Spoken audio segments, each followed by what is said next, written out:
Hello my friends, मैं नित्य Shukla history में वे पे आपका स्वागत करता हूं। हम पढ़ रहे हैं मध्यकालीन भारत, शिहाबुद्दीन और मोहम्मद गौरी के बारे में। इसके पहले हमने किसके बारे में पढ़ा? मोहम्मद बिन कासिम के बारे में पढ़ा और महमूद गजनवी के बारे में पढ़ा। दोनों के बारे में हमने डिटेल से आपको बताया। आप वो वीडियो जाके देख सकते हैं, लिंक डिस्क्रिप्शन में मैं दे दूंगा। हम पढ़ रहे हैं मोहम्मद गौरी के बारे में। मोहम्मद गौरी के बाद दिल्ली सल्तनत, उसके बाद भारत के अन्य राजा जो भी समकालीन थे उन सब के बारे में आपको पढ़ाएंगे। तो इसके बारे में देखते हैं। तो गजनवी के बाद जो है, गजनवी की जब मृत्यु हो गई तो उसका बेटा राजा बना। गजनवी की मृत्यु 1030 में हो गई तो इसका बेटा राजा बना, 1040 तक चला। उसके बाद फिर शासन ऐसे चलता रहा है और सल्जुक तुर्कों ने कई बार आक्रमण किया। तुर्कों ने आक्रमण कर करके गजनी को बहुत कमज़ोर कर दिया। जब राज्य कमज़ोर हो जाता है तो वहाँ पे विद्रोह शुरू होता है और अलग अलग राज्य बनते हैं। तो दो राज्य बने, एक ख्वारिज में बना और एक गौर वंश। दो राज्य वहाँ पे पनपे। गौर वंश थे स्पेशली एग्जैक्टली कहा जाता था गौर की पहाड़ियों पे। तो जो गौर की पहाड़ियाँ थी वो गजनी और हिरात के बीच में थी। तो गौर की पहाड़ी जो 10,000 फीट ऊंचाई पे थी और वहाँ कहा जाता था कि घोड़े अच्छी नस्ल के पाए जाते थे और वहाँ पे शस्त्र जो है अच्छी क्वालिटी के बनते थे, जिसकी वजह से उसका बहुत नाम था। और ये सबसे इम्पोर्टेंट चीज़ है कि वहाँ के लोग पहले बौद्ध धर्म थे और इस्लाम इसलिए स्वीकार कर लिया क्योंकि गजनी ने वहाँ पे अटैक किया था और वहाँ के लोगों को इस्लाम धर्म स्वीकार करने के लिए प्रेशर किया था और ज़बरदस्ती उन लोगों को इस्लाम स्वीकार कराया था, जिसकी वजह से वहाँ लोग इस्लाम मानने लगे थे। अब गौर वंश के बारे में ये जान लीजिए कि गौर वंश की शुरुआत होती है शिहाबुद्दीन और गियासुद्दीन दोनों भाई के साथ, जिसमें गियासुद्दीन जो है राजा बनता है। गियासुद्दीन राजा बनता है, उसके बाद शिहाबुद्दीन ने जो है गजनी को जीत लेता है। तो गियासुद्दीन अपने भाई को ही गजनी दे देता है, ठीक है। अब ये लड़ाई जो जीता रहता है गजनी, ये शिहाबुद्दीन ही जीता रहता है, लेकिन ये इसको अपने भाई को, इसका भाई अगर ये जीता है तो इसको गिफ्ट देता है। और ये दोनों भाई में बहुत प्रेम है, ये आखिरी तक आप पढ़ेंगे, ये इतिहास के लिए बहुत महत्वपूर्ण है। कई बार ये प्रश्न पूछा गया है गियासुद्दीन के बारे में, तो आपको बड़ा इंटरेस्टिंग लगेगा। मैं अंत में बताऊंगा, आप वीडियो को अंत तक देखिएगा तो आपको बड़ी अच्छी स्टोरी एक दिखेगी, जिसके लिए आप लास्ट में देखिएगा। इसकी एक स्टोरी दोनों भाई के बारे में हम आपको बताएंगे। तो अगर आपको वीडियो अच्छा लगता है तो लाइक करें और सब्सक्राइब करें। मोहम्मद गौरी का आक्रमण करने का कारण, आखिर मोहम्मद गौरी को जब गजनी मिल गया तो उसने भारत पर क्यों आक्रमण किया? किसी के लिए भी कोई विजन होना चाहिए कि आखिर उसका टारगेट क्या था। टारगेट क्या था? वो बहुत महत्वाकांक्षी था। उसने सोचा था कि भारत में अपना साम्राज्य स्थापित करेगा। और जैसे गजनी क्या था, बार बार वो लूट के चला जाता था। मोहम्मद बिन कासिम का भी यही था, वो तो लूट के गया, तुरंत उसकी मौत हो गई। गजनी का भी यही था। गजनी बहुत बार आया, हर बार सक्सेसफुल रहा, वो हर बार लूटा, लेकिन उसने साम्राज्य स्थापित करने का कोई टारगेट विजन नहीं रखा। लेकिन इसका टारगेट था कि हमारा साम्राज्य बहुत बड़ा हो तो हम साम्राज्य विस्तार करें। तो साम्राज्य विस्तार करने में दिक्कत ये थी कि वो पश्चिम की तरफ नहीं जा सकता था क्योंकि उसका भाई था, तो इसके पास पूरब का ही ऑप्शन बना। दूसरा थी गजनवी और गौर वंश की शत्रुता थी। तो गजनवी वंश वहाँ गजनी से तो ख़त्म कर दिया, लेकिन कहाँ कहाँ थे? इधर पंजाब, मुल्तान, हर जगह जो था यहाँ पे गजनवी वंश का शासन था, क्योंकि जब उसने अटैक किया था तो ये अपने राज्य में मिला लिया था। और दूसरा था कि गौरी को धर्म का भी, धन की लालसा रहा। धन का तो सबको लालसा थी और गजनी में कुछ ऐसा था भी नहीं जिसकी वजह से इसको धन की लालसा ना हो। वहाँ पे संपदा इंडिया में बहुत ज़्यादा थी, सॉरी इसके लिए। वहाँ पे बहुत भारत समृद्ध था और भारत समृद्ध था इसलिए भारत से लूट कर उनको ले जाना उनका टारगेट था। तो इसमें गौरी के ही टारगेट यही रहा होगा कि लूट के हम कुछ यहाँ से धन लेके जाएंगे या फिर यहाँ से साम्राज्य विस्तार करेंगे तो यहाँ से जो टैक्स मिलेगा जिससे हम गजनी का साम्राज्य आसानी से चला सकें, ये एक टारगेट था। और धर्म, इसने भी धर्म की लालसा इसलिए क्योंकि धर्म को इसने फैलाया और बहुत लोगों को धर्म स्वीकार कराया और इसने कोशिश की थी कि पृथ्वीराज भी स्वीकार करें। मोहम्मद गौरी का जो आक्रमण था, तो देखिए गजनी का आक्रमण 1027 में आखिरी था, किसके प्रति? जाटों के लिए। जाटों के लिए आया, उनका दमन किया, उसके बाद वो वापस चला गया। उसके बाद लगभग 148 साल तक कोई नहीं आया, ठीक है। आया छिटपुट कोई राजा आया होगा, किसी ने अटैक किया होगा, कोई आक्रांता आया होगा, बट इतना फेमस किसी ने अटैक नहीं किया। गौरी का ही था। 1175 ईस्वी से इसने शुरू किया और आप जानते हैं लगभग 1205 तक वो आया भारत। तो 1175 ईस्वी में पहला आक्रमण उसने मुल्तान पर किया। मैंने बताया ना, सिंध और मुल्तान दोनों किसके कब्जे में थे? महमूद गजनी के कब्जे में थे। तो इसकी वजह से मुल्तान पे इसने आक्रमण करके इसलिए किया क्योंकि इसका जो है शत्रुता थी किससे? गजनी वंश से। तो गजनी वंश के लोगों को ख़त्म करना चाह रहा था, इसलिए इसने आक्रमण किया और आसानी से जीत भी लिया, ठीक है ना। उसने कहाँ कहाँ जीता? मुल्तान और सिंध। मैंने मुल्तान और सिंध के बारे में बताया ना। ये सबसे पहले किसने जीता था? सिंध किसका था? राजा दाहिर का था, मोहम्मद बिन कासिम ने जीता। उसके बाद फिर मुल्तान को उसने जीत के वो चला गया। तो जब वो आया तो सिया होने की वजह से मुल्तान को फिर से उसने जीत लिया। किसने? महमूद गजनवी ने। फिर वो पंजाब तक जीता। तो ये शुरू से ही इस्लामिक राज्य था। तो यहाँ अटैक की उसने किया और इसको जीत लिया। 1118 ईस्वी, आप जानिए कि इतिहास में मोहम्मद गौरी 3 बार हारा और तीनों बार उसकी बहुत बुरी पराजय हुई, लेकिन वो कभी हार माना नहीं। पहला 1178 में जब वो हारा, कहाँ पे आक्रमण किया था? गुजरात में। और वहाँ पे जो मूल राजनीति थे और अपनी योग्य और साहसी विधवा माँ जो है नायिका देवी के नेतृत्व में गौरी को हराए, और ये गौरी की पहली और बहुत बड़ी हार थी। तो अब देखिए, बहुत लोग कहेंगे सती प्रथा का शुरुआत जो है बहुत पहले से हो गया था, 512 ईस्वी। बहुत सारे लोगों ने, एक बार मेरा डिस्कशन ट्विटर पर हो रहा था तो उन्होंने बहुत सारे लोगों ने तथ्य दिए कि इस समय हुआ उस समय। लेकिन अगर आप पढ़ेंगे सती प्रथा की शुरुआत जो है मेनली शुरुआत इसी समय से हुई जब मोहम्मद बिन कासिम ने अटैक किया। उसके बाद ही इसकी फ्रिक्वेंसी बढ़ती चली गई, क्योंकि इस्लामिक आक्रांता आते थे तो लोग जो विधवाएं होती थीं वो अपने पति के मरने के, युद्ध में मरने के बाद जो है अपने प्राणों को आहुति दे देती थी, क्योंकि वो नहीं चाहती थी कि उनको आक्रांता आए और उठा ले जाए। फिर धीरे धीरे वो जो है प्रथा कुप्रथा बनती चली गई, जिसे बाद में जो है राजा राम मोहन राय जी और बाकी लोगों की वजह से वो ख़त्म हुआ। उसके बारे में हम जब आपको मॉडर्न इंडिया बताएंगे तो बताएंगे कि कैसे कैसे उसका समापन हुआ और उसमें कौन कौन लोग शामिल थे। ठीक है, मेनली लोगों के बारे में आप जानते होंगे, लेकिन बहुत सारे उसके पीछे के कारण हम सब आपको बताएंगे, उस समय आपको बताएंगे। अभी पढ़ते हैं अभी जो पढ़ते हैं तो गजनवी ने, गौरी ने जो है पंजाब की तरफ बढ़ा। ठीक है, और ये गलत हो गया, यहाँ गजनवी लिख दिया। इसके बाद जो है ये जो जीत गया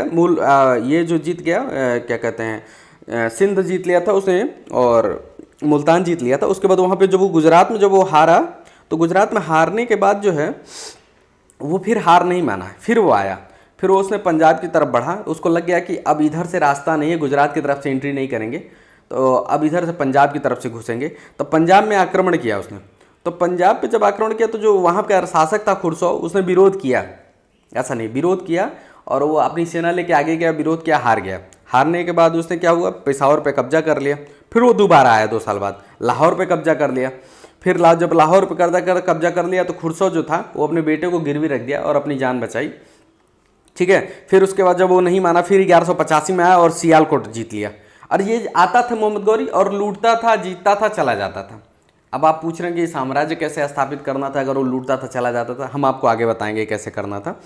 इसके साथ एक और ख़ास बात थी कि इसके साथ ही इसकी ताकत कौन था, इसके ताकत इसके दास थे, जिसके बारे में आप पढ़ेंगे, अभी मैं आगे आपको बताऊंगा कि इसके दास जो थे, जो स्लेव थे, वो बड़े ताकतवर थे और इसने उनको ऊंची ऊंची पोस्ट पे रखा था और वो इसके लिए अपनी जान देने को हमेशा तत्पर रहते थे, जिसकी वजह से ये लगभग हर युद्ध जीते जाता था।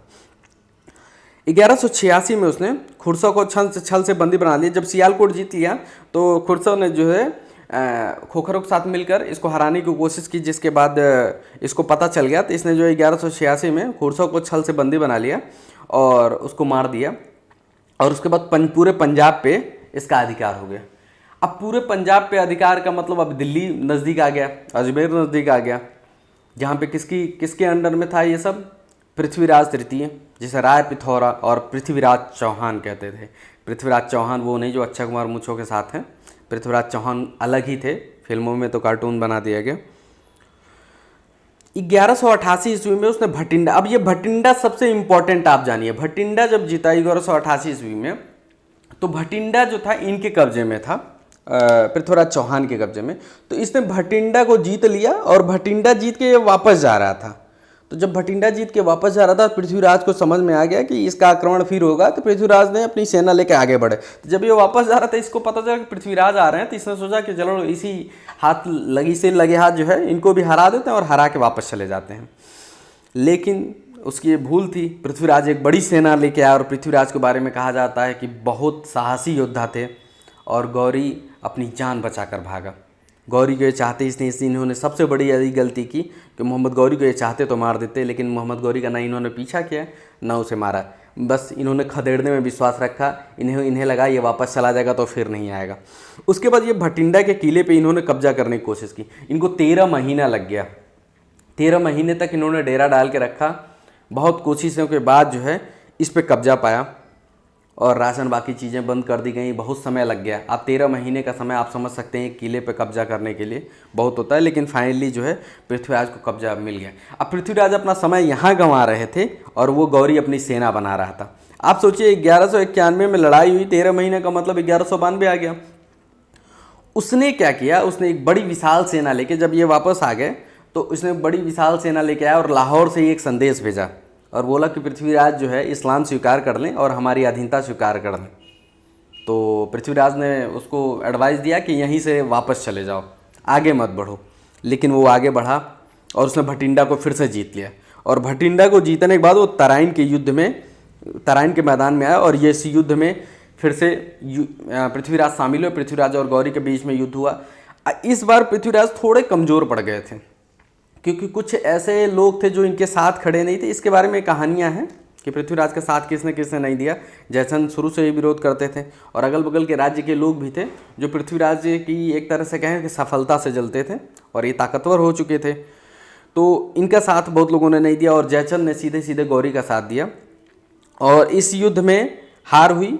और इसके जो सेनापति थे पृथ्वीराज के, गोविंद राय, उनको मार दिया गया। जब मारने के बाद पृथ्वीराज के अंदर पृथ्वीराज को समझ आ गया कि अब हम युद्ध हार रहे हैं। फिर पृथ्वीराज कमज़ोर पड़ गए और फिर पृथ्वीराज को बंदी बना लिया गया। तराइन का युद्ध खत्म हुआ, पृथ्वीराज को बंदी बना लिया गया। अब इनकी मौत कैसे हुई इसके बारे में बड़ी कहानियाँ हैं और इसके बारे में कहानियाँ ये हैं कि कहा गया कि इनको अजमेर लाया गया। अजमेर लाके इनको फिर शासन सौंप दिया गया अपनी अधीनता में और इनके विद्रोह करने में मार दिया गया। कुछ लोगों का अपना ये कहना है कि इनको उठा के वो गजनी ले गया जहाँ इनको बंदी बनाया, इनकी आंखें फोड़ दी, जहाँ इनकी मृत्यु। तो इसके बारे में कुछ भी क्लियर नहीं है, इसलिए हम आपको नहीं बताएंगे। और चंद्रबदाई की 4 बांस गो 24 गज अंगुल अष्टप्रमाण तत्पर बैठा सुल्तान मच्चू को चौहान, ये भी वेरीफाइड नहीं है जो पृथ्वीराज राशों में लिखा हो, तो इसलिए हम इस बारे में डिस्कस नहीं करेंगे। लेकिन पृथ्वीराज की मृत्यु जो है उनको मार दिया गया और मारने वाला जो है मोहम्मद गौरी ही था। अब वो चाहे मौत जहाँ भी हुई हो, लेकिन इसके बारे में कोई प्रमाण नहीं है। ठीक है, अब जब ये पूरा क्षेत्र जीत लिया तो इसने कुतुबुद्दीन ऐबक को संभालने को दे दिया कि इसने पूरे एरिया को जो है आप इस पर शासन करिए और आप इसे कंट्रोल करिए। उसके बाद ये गजनी एम्पायर है। हम गजनी एम्पायर आपको बाद में बताएंगे। देखिए ये दिल्ली और अजमेर यहाँ तक उसका कब्जा हो गया। ठीक है, ये दिल्ली और अजमेर तक। अभी बनारस की हम आपको कहानी बताएंगे। इसके बाद जो इसने किसने इनकी मदद की थी, जयचंद ने। फिर वो वापस गया, फिर 1194 में आया और कन्नौज के राजा जो थे जयचंद, जिन्हें चंदावर के युद्ध में हराया। और चंदावर के युद्ध में जो है जयचंद की मृत्यु हो गई, जयचंद को मार दिया। उसके बाद बनारस को लूटा। आप समझ सकते हैं जब कन्नौज यहाँ पे पड़ता है और ये फिर बनारस यहाँ तक के एरिया को इसने लूट लिया। ठीक है, आपको ये समझ नहीं आएगा ये वाला एरिया किसने लूटा, इसके बारे में हम आपको अभी बताएंगे, अंत में बताएंगे। बहुत इंपॉर्टेंट कहानी है। तो 1196 में फिर वो वापस आया। जब वो आता था लूटता था चला जाता था, उस वापस आया, उसने बयानों को जीत लिया और ग्वालियर के राजा जो थे वहाँ पे इसने बहुत दिनों तक डेरा डाला। बाद में जो है ग्वालियर के राजा ने संधि कर ली इससे। ठीक है, और अधीनता स्वीकार कर दी। फिर 1202 ईस्वी में जो है गियासुद्दीन की मृत्यु हो गई। हमने आपको बताया था कि एक इंटरेस्टिंग फैक्ट बताएंगे। तो गियासुद्दीन जो था, इसका जो भाई था वो गौर साम्राज्य का पहला राजा था। ठीक है, और ये कहाँ पे था, गौर में ही था। और ये कहाँ पे, शिहाबुद्दीन यानी मोहम्मद गौरी कहाँ रहता था, गजनी में। लेकिन हमेशा से ये अपने भाई का इतना सम्मान करता था कि ये स्वतंत्र राजा था, इसका साम्राज्य उससे बड़ा था, लेकिन फिर भी ये अपने आप को अपने भाई के अधीन मानता था। ये मानता था कि मेन राजा जो है वो मेरा भाई है और मैं उसके अधीनता में काम करता हूँ। ठीक, तो जब इसके भाई की मृत्यु हो गई तो गौर वंश का साम्राज्य, टोटल साम्राज्य इसके हाथ में आ गया। ठीक है, तो ये पूरे साम्राज्य के राजा ये खुद बनाया। उसके बाद ख्वारिज में मैंने बताया कि ख्वारिज वंश और गौर वंश दो थे, तो ख्वारिज वंश से इनका युद्ध हमेशा चलता रहता था। 1205 ईस्वी में ख्वारिज्म से इनका युद्ध हुआ और इस युद्ध के बारे में बस ये समझ लीजिए कि अपनी जान बचाकर मरते मरते वहाँ से भागा। और इस भयंकर पराजय के बाद जो है वो बहुत कमज़ोर पड़ गया, ऐसा लोगों को लगा। और इसमें वो बहुत बुरी तरह, वो अपनी जान बचाकर भागने के बाद वो बहुत बुरी तरह और बहुत शर्मिंदा था और बहुत कमज़ोर हो गया था ये बुरी हार को देखते हुए। तो क्या था, पंजाब में जो खोखर थे, अब खोखरों के बारे में 2 चीज़ मैंने बताया। जब ये पहले अटैक किया था, सियालकोट जीत लिया था, तो खुसरो ने खुसरो ने क्या किया था, यहाँ खोखरों के साथ मिलकर इसके खिलाफ जो है युद्ध करने की कोशिश की थी, जिसमें वो नाकाम रहा था और उसको बंदी बना लिया था इसने। तो वही खोखरों ने बाद में इसमें विद्रोह शुरू किया और अपने कब्जे में लेना चाहा, तो वो वापस आया और वापस आके खोखरों के खिलाफ युद्ध किया 1205 में ही, उसी साल वापस आया और सफलतापूर्वक दबा दिया। इसमें भी इसका खोखरों के विद्रोह में भी इसकी हार हो रही थी, ये बुरी तरह हारने वाला था क्योंकि ये कमज़ोर पहले ही पड़ चुका था। लेकिन ऐन वक्त पर ऐबक पहुंचा अपनी सेना लेके, और जो यहाँ पे लाहौर में था जिसके कब्जे में दिल्ली था, वो अपनी सेना लेकर पहुंचा और जो है मोहम्मद गौरी विजयी हुआ। ये बहुत इंपॉर्टेंट है कि इसके जो दास थे इसके प्रति बहुत वफादार थे। जैसे ऐबक जो था, इसने अटैक किया और इसको जीत दिलाई।